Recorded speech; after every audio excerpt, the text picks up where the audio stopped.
तो लोकसभा चुनाव परिणाम के बाद प्रधानमंत्री नरेंद्र मोदी आज पहली बार बिहार पहुंचे हैं। लोकसभा चुनाव रिजल्ट और तीसरी बार देश के प्रधानमंत्री के बाद पीएम मोदी आज बिहार दौरे पर पहुंचे हैं।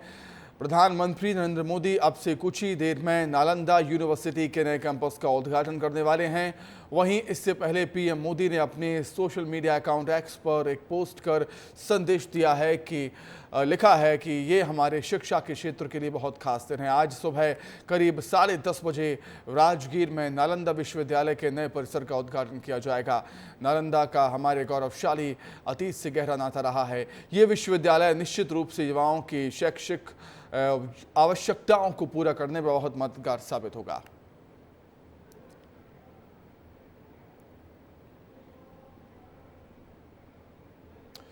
अब बात करेंगे आसमान छूती महंगाई की। महंगाई ने इस मॉनसून कनेक्शन पर बाजार का जो सूरत हाल है वो बहुत ही खराब है।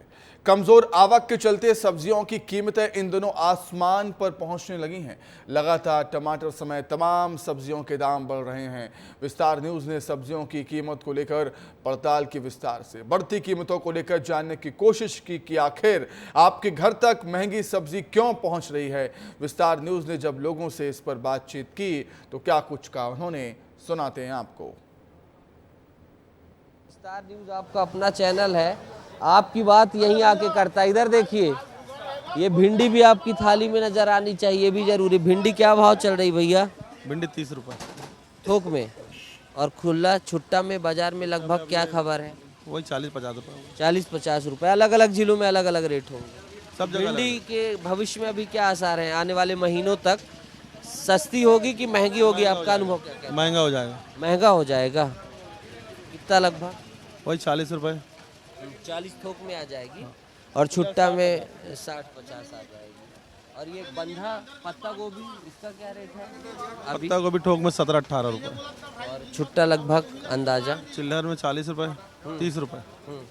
और ये खीरा? खीरा 20 रुपये हाँ, थोक में। और छुट्टा लगभग 30-40। 40। और आपकी ये वाली गोभी, ये नॉर्मल गोभी, इसका ये गोभी की 40। छुट्टा में वही रहेगा 50-60।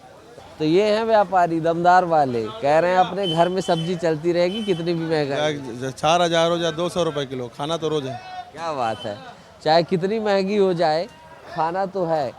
मेरे सहयोगी कैमरामैन से कहूँगा कि थोड़ा आगे आए। पवार जी, नींबू भी दिखा दीजिए, क्योंकि इसकी गर्मी में तो बहुत पूछ थी, अब थोड़ा पानी बरस गया है तो कितना। क्या भैया? हाँ जी, भी अभी कम हो गया था। है? कम हो गया था रेट, अभी फिर बढ़ गया इसका रेट। 300 रुपये 100 चल रहा है बड़ा नींबू।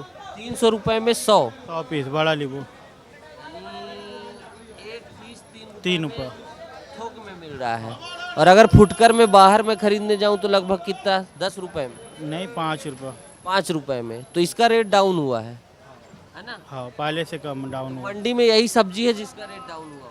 हाँ, नहीं ये भी 80 है लगभग वही है ये भी। हाँ। अभी क्या? ये उतना हाँ नहीं। हाँ, तो नींबू गर्मी में आपको बहुत तलाश थी कि नींबू क्या है, मिल जाए हमको सस्ते में। तो अब आपका इंतज़ार ख़त्म होगा और नींबू ऐसी चीज़ है जिसका रेट स्टेबल रहने वाला है। इसको लेकर आपको ज़्यादा मार नहीं झेलनी है। थैंक यू भैया। और मिर्ची का हमने बता दिया। तरह तरह की दुकानों में जा रहे हैं। आपके जो मुद्दे हैं, आपकी जो अंदर के सवाल हैं, वो शांत करने की कोशिश कर रहे हैं हम। थोड़ा सा बात भाजियों की कर लेते हैं, पालक की कर लेते हैं, क्योंकि छत्तीसगढ़ में इसकी अच्छी खासी खपत है। भाजियों के बारे में ये क्या चल रही है? क्या जी? ये 20 रुपए किलो। कौन सी है ये? करमत्ता भाजी है। करमत्ता? हाँ, करमत्ता भाजी। करमत्ता तो ये खुले में 20 में बिक रही है? हाँ, खुले में 20। ये सारा खुला ही बिक रहा है हाँ, ना? खुला में। जल्दी एक बार बता दो ना करमत्ता। ये लाल भाजी 40, धनिया 160, चौलाई भाजी 50, नहीं चौलाई भाजी 40, पालक 50, खट्टा भाजी 25, चेज भाजी 35, मूली 30। तो अभी ये सब महंगे हुए हैं? हाँ, सब बढ़ गए ना अभी। कब तक लगभग महंगे रहेंगे? ये लगभग कभी बरसात मान लो 1 महीना ये लगभग। जो रेट आपने खुला बताया लगभग छत्तीसगढ़ में यही रेट चलता हो? हाँ, चलता होगा नहीं। और ये आलू? आलू तो 40 रुपए किलो है छुट्टा में। और थोक में? थोक में बोरी में 27, 28, 30 ऐसे होगा। ये परवल परवल 45। तो सब्जियों का वजन आपको दिखा दिया और कितना वजन कितने में बिक रहा है ये दिखा दिया। इस वजन से आपके जेब का वजन कितना बढ़ रहा है ये बताइएगा। इस वीडियो पर क्या कहना है ये बताइएगा। और सब कुछ विस्तार से देखने के लिए आपका अपना चैनल विस्तार न्यूज देखते रहिएगा। कैमरामैन अखिलेश पवार के साथ नितेश गर्ग, विस्तार न्यूज। नमस्कार। तो प्रदेश में लोगों को एक बार फिर महंगाई की मार झेलनी पड़ेगी, जिसकी मुख्य वजह है सब्जी बाजार में सब्जियों के बढ़ते दाम। बता दें कि राजधानी रायपुर की थोक मंडी से ही पूरे प्रदेश के कई जिलों को सब्जी सप्लाई की जाती है और ऐसे में स्थानीय आवक कम होने के चलते कीमतों में बढ़ोतरी हो रही है। बाहरी आवक पर भी निर्भरता के चलते सब्जियों की कीमतों में 20 से 25% तक की तेजी आई है। इसके साथ ये जानना कि सब्जी महंगी कब तक रहने वाली है। महंगा में टमाटर सबसे ज़्यादा महंगा है और सब्जियां तो थोड़ा हल्का है। अभी रेट थोड़ा टमाटर में कितना क्या समझ में आया? टमाटर यानी कल 600-700 रुपये बिका था, आज 1000 रुपये तक का रेट है। यानी कितना रुपए किलो इस समय खुले में बिक रहा है? फूले में कल का रेट था 40-45 रुपये किलो, आज 60-70 रुपये होगा। और अभी आने वाले समय में कितने तक पहुंच सकता है? 100 के आसपास। और कितने महीने तक समस्या रहेगी ये लगभग? 1-8 महीने तक। बरसात के बाद शुरू हो जाएगा लोकल आना, फिर यानी सब फिर नॉर्मल हो जाएगा रेट। तो कितना क्या महंगाई का अंतर पड़ा है या माल की सब खपत में अंतर आया है? माल कम आ रहा है ना, इसलिए महंगाई है। लेकिन बिक्री कैसी हो रही है? बिक्री ठीक है। हाँ, बिक्री में ज़्यादा भी अंतर नहीं आया? नहीं बिक्री में ज़्यादा अंतर नहीं है। रेट में कितना अंतर आया है? रेट में है अंतर, थोड़ा बहुत तो है, होता ही है रेट में अभी मौसम की वजह से। सब्जियों के दामों में भारी उलटफेर होने से रसोई का बजट एक बार फिर से बिगड़ा हुआ नजर आ रहा है। वहीं इस बीच थोक सब्जी बाजार के अध्यक्ष टी श्रीनिवास रेड्डी ने बताया कि अभी सब्जी की कीमत में 1 से 2 हफ्ते तक गिरावट दर्ज नहीं की जा सकेगी। सभी सब्जियों के दामों में 20 से 25% की बढ़ोतरी दर्ज की गई है। 75% सब्जियां बाहर से ही छत्तीसगढ़ आती हैं, जिसकी वजह से ये दाम बढ़े हुए हैं, जिससे आम जनता की जेब पर भारी असर पड़ेगा। सब्जियों के दाम बढ़ रहे हैं। इस वक्त हम लालपुर की मंडी में हैं। लालपुर मंडी है ये, और यहाँ पर देख सकते हैं आप चारों तरफ सब्जी वाले तमाम तरह की बातें चल रही हैं। सब्जियों की बिकवाली हो रही है, खरीदारी हो रही है, थोक में हो रही है। और मेरे साथ यहाँ रेड्डी जी हैं जो कि सब्जी मंडी बोर्ड के यहाँ के अध्यक्ष हैं, और सब्जी बाजार का जो अध्यक्ष है उससे बेहतर कौन ही बता सकता है कि आखिर ये स्थिति क्यों है। रेड्डी जी, सब्जियों के दाम में कितना अंतर आया है अभी कुछ दिन पहले और अभी में? गर्मी का समय है और इस बार फसल कमज़ोर है, आवक कमज़ोर है। छत्तीसगढ़ में अभी स्थानीय फसल लगभग नहीं के बराबर है। 80 से 90% सब्जियां दिसावर है दूसरे प्रांतों से आ रही है। इसके कारण ही सब्जियां बहुत महंगी हैं। हमारे यहाँ छत्तीसगढ़ में सिर्फ लोकल सब्जियां कुछ आ रही है, भिंडी, लौकी, भाटा वगैरह। बाकी पूरी टमाटर से लेके मूंगा से लेके आलू, प्याज, परवल। अगर खपत की मैं पूछूं, ये लाल टमाटर देख लीजिए, बड़ा महंगा पड़ने वाला। दादा उठा देना, 20 रुपए गिर गए हैं। बड़ा महंगा है। तो ये कितना खपत होती है अगर छत्तीसगढ़ में अनुमानित खपत इसकी बात की जाए? छत्तीसगढ़ तो बहुत बड़ा प्रांत है। रायपुर में ही राजधानी में आने के बाद यहाँ से ही पूरा वितरण होता है पूरे प्रदेश भर में, और रोजाना बहुत बड़ी मात्रा में आवक होती है यहाँ पर। और अब चूंकि महंगाई बढ़ गई तो क्या आवक में घटोतरी हुई होगी या इंपोर्ट उसी रेशियो में चल रहा है? नहीं, महंगा होने के कारण आवक कमज़ोर है, कम मंगा रहे हैं, क्योंकि जो इस भाव में बिकना चाहिए, जो यहाँ पर बिक रहा है वही वहाँ पर बिक रहा है ऊपर में, तो इसके कारण आवक कमज़ोर है अभी फिलहाल यहाँ। आगे बढ़ते हैं, बात कुछ और खबरों की कर देते हैं। छत्तीसगढ़ पुलिस की भाषा बदलेगी। छत्तीसगढ़ पुलिस की कार्यशैली से उर्दू और फारसी शब्दों को हटाया जाएगा। अब हिंदी शब्दों का उपयोग होगा, इस्तेमाल होगा। गृह मंत्री विजय शर्मा ने विभाग के अधिकारियों को निर्देशित किया है इसको लेकर। तो छत्तीसगढ़ पुलिस की भाषा बदलने वाली है। छत्तीसगढ़ पुलिस की कार्यशैली से उर्दू और फारसी शब्द हटाए जाएंगे। अब हिंदी शब्दों का इस्तेमाल होगा। पुलिस की कार्यप्रणाली से कार्यशैली है।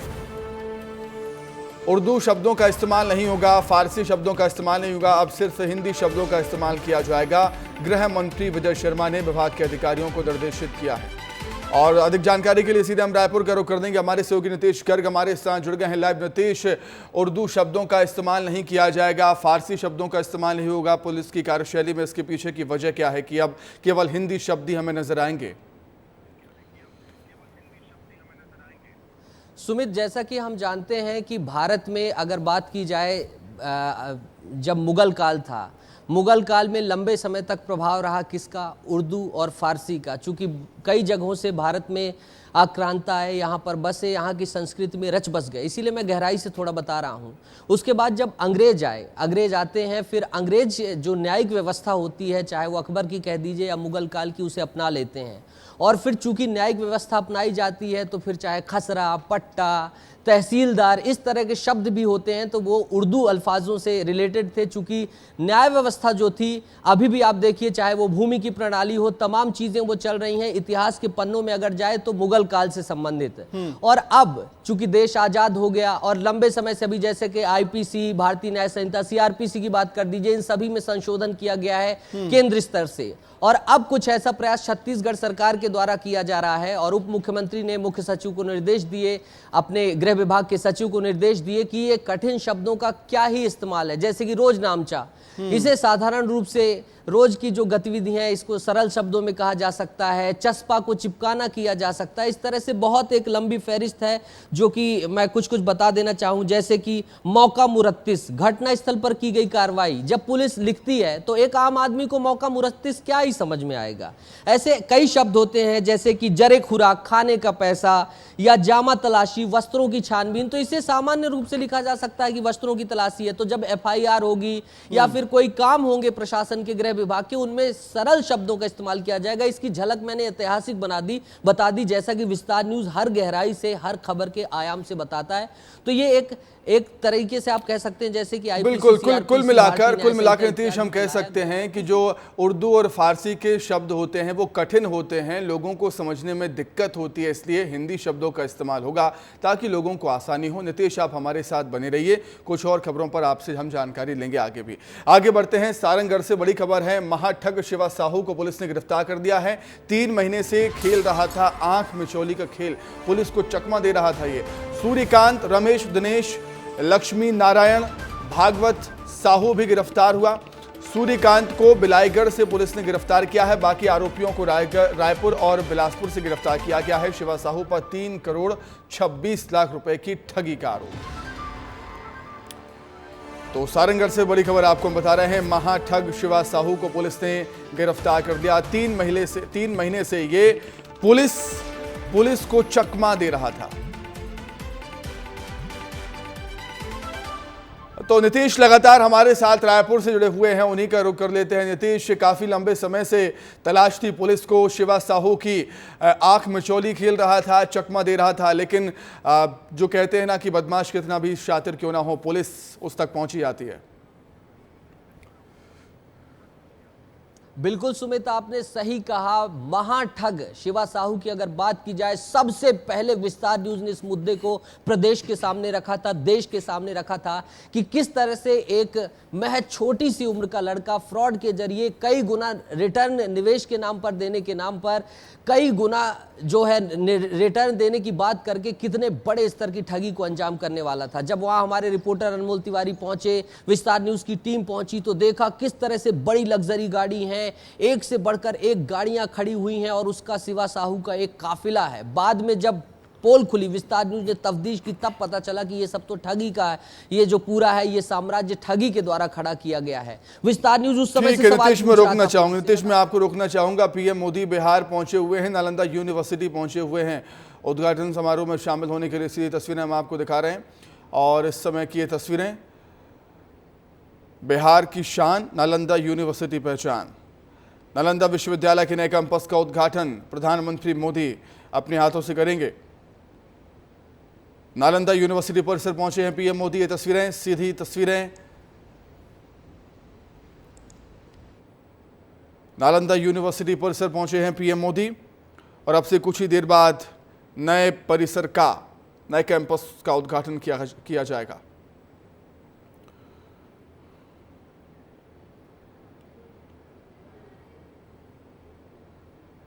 उद्घाटन से पहले पीएम मोदी का संदेश भी है। पीएम मोदी संदेश संबोधित भी करेंगे,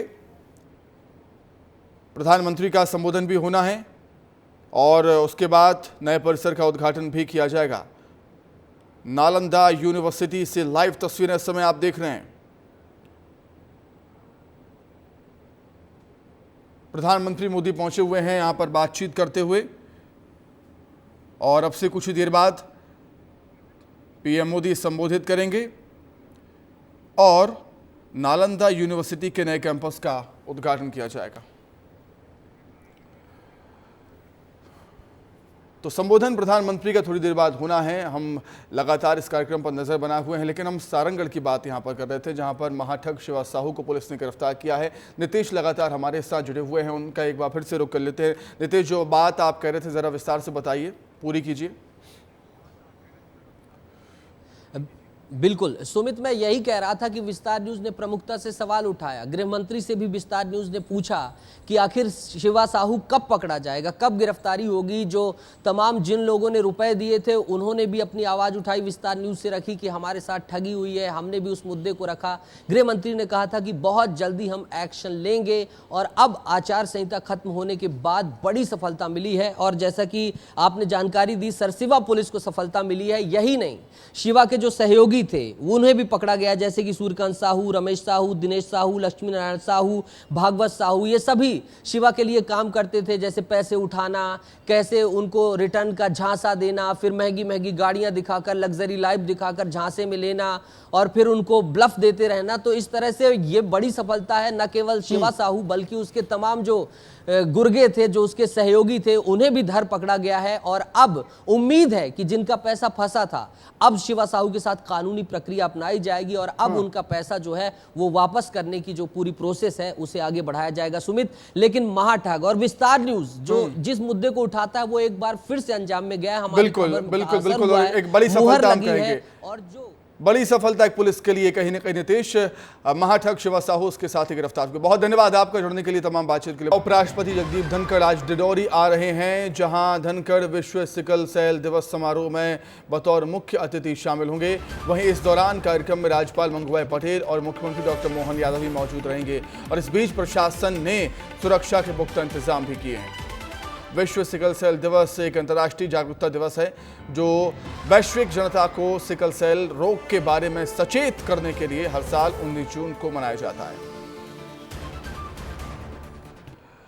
तो वहीं सीएम डॉक्टर मोहन यादव डिंडौरी और दिल्ली के दौरे पर रहेंगे। डिंडौरी जाएंगे जहां पर सिकल सेल का कार्यक्रम है। विश्व सिकल सेल दिवस के मौके पर जगदीप धनखड़, उपराष्ट्रपति जगदीप धनखड़ आ रहे हैं और यहाँ पर कार्यक्रम का आयोजन है। डिडौरी और मैं रहेंगे, उपराष्ट्रपति के कार्यक्रम में शामिल होंगे। दिल्ली भी जाएंगे सीएम डॉक्टर मोहन। थोड़ी देर में मुख्यमंत्री डॉक्टर मोहन यादव जबलपुर पहुंचेंगे। डिडौरी में उपराष्ट्रपति के साथ कार्यक्रम में शिरकत करेंगे। अधिक जानकारी के लिए हम बातचीत करेंगे। सहयोगी दुर्गेश साहू हमारे साथ जुड़े हुए हैं फोन पर। दुर्गेश, एक बड़ा दिन हम कह सकते हैं, उपराष्ट्रपति डिडौरी पहुंचने वाले हैं, सीएम डॉक्टर मोहन यादव भी पहुंचेंगे। बिल्कुल निश्चित तौर पर बड़ा दिन है, खासकर आदिवासी क्षेत्रों में, जहां पर सिकल सेल बीमारी एक बड़ी जो है मुश्किलें खड़ी करती है आदिवासी परिवारों के लिए। और इस बीमारी को जड़ से खत्म करने के लिए केंद्र सरकार ने ये योजना शुरू की है, जिसमें प्रधानमंत्री नरेंद्र मोदी ने 1 जुलाई 2023 को 2045 तक सिकल सेल एनीमिया से भारत को मुक्ति दिलाने के लिए इस कार्यक्रम की शुरुआत की थी। और उसकी जिम्मेदारी सीधे तौर पर केंद्र की ने अपने हाथों में रखी थी। प्रदेश स्तर की हम बात करें तो राज्यपाल के हाथों में ये जिम्मेदारी थी। और पूरे मध्य प्रदेश में एक बड़ा कार्यक्रम जो है आज डिंडौरी में आयोजित किया जा रहा है। और क्योंकि डिंडौरी आदिवासी बहुल क्षेत्र है, तो इस बहुल क्षेत्र में सिकल सेल जैसी बीमारी को लेकर जागरूकता फैलाने की बहुत ज्यादा जरूरत है। एक आंकड़ों की अगर मैं बात करूं समय, तो डिंडौरी जिले में ही 2 लाख से 2,178 लोगों का परीक्षण किया गया था, जिसमें सिकल सेल बीमारी के 11,559 वाहक मिले और 1963 मरीज चिन्हित हुए हैं। तो ये एक बड़ी चिंता का विषय है और यही वजह है कि आज डिंडौरी में बड़ा कार्यक्रम आयोजित किया जा रहा है, जिसमें खुद उपराष्ट्रपति जगदीप धनखड़, मुख्यमंत्री मोहन यादव, राज्यपाल मंगूभाई पटेल समेत स्वास्थ्य विभाग के तमाम अधिकारी मौजूद रहेंगे। और इस कार्यक्रम के जरिए आदिवासी क्षेत्रों में जागरूकता फैलाना, जागरूकता के साथ साथ लोगों से अपील करना कि अगर आप पीड़ित पाए जाते हैं, किसी भी तरह का सिम्टम आपके अंदर पाया जाता है, आप तत्काल स्वास्थ्य विभाग को जानकारी दें, इसका इलाज संभव है। बस हाँ। जरूरत है जागरूकता की, और इसी जागरूकता के मकसद को लेकर आज डिंडोरी में इतना बड़ा कार्यक्रम आयोजित हो रहा है। ठीक है दुर्गेश, बहुत धन्यवाद जुड़ने के लिए, तमाम जानकारी के लिए आपका बहुत शुक्रिया। आगे बढ़ेंगे। रायपुर से बड़ी खबर है। गैंगवार मामले में पुलिस ने आर्म्स एक्ट के तहत मामला दर्ज किया। मोहतपारा इलाके में हुआ था गैंगवार। घरों में बम और जलते सिलेंडर फेंकने का आरोप है। 7 आरोपी गिरफ्तार किए गए हैं। रायपुर से बड़ी खबर। गैंगवार मामले में पुलिस ने आर्म्स एक्ट के तहत मामला दर्ज किया है।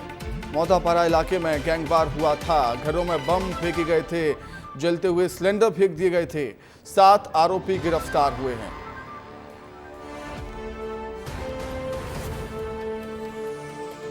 देश में चीतों की धरती कूनो नेशनल पार्क में चीतों की ट्रैकिंग का ही काम बंद हो गया है और ये हैरत भरा है, चौंकाता है। लेकिन कूनो में उपजे नए विवाद के चलते ऐसा हुआ है। पिछले 4 दिनों से कूनो में बड़े बाड़े में चीतों की ट्रैकिंग ट्रैकरों की ओर से बंद कर दी गई। चीतों की ट्रैकिंग से लेकर फीडिंग का पूरा काम संभालने वाले 60 से ज़्यादा इन ट्रैकरों से लेबर कार्य जैसे चीतों को दिए जाने वाले मांसाहार भोजन को काटने आदि काम अचानक दे दिया, जिससे सभी नाराज़ हो गए। और पहले ऐसा नहीं होता था। प्रबंधन ने खर्च को बचाने के लिए ऐसा किया है और इस पर सभी ट्रैकरों ने अपना काम बंद कर दिया है। ये आउटसोर्स किया गया है स्टाफ, जिसके बाद अब कूनों के बड़े बाड़े में चीतों की देखरेख पर प्रभाव पड़ रहा है।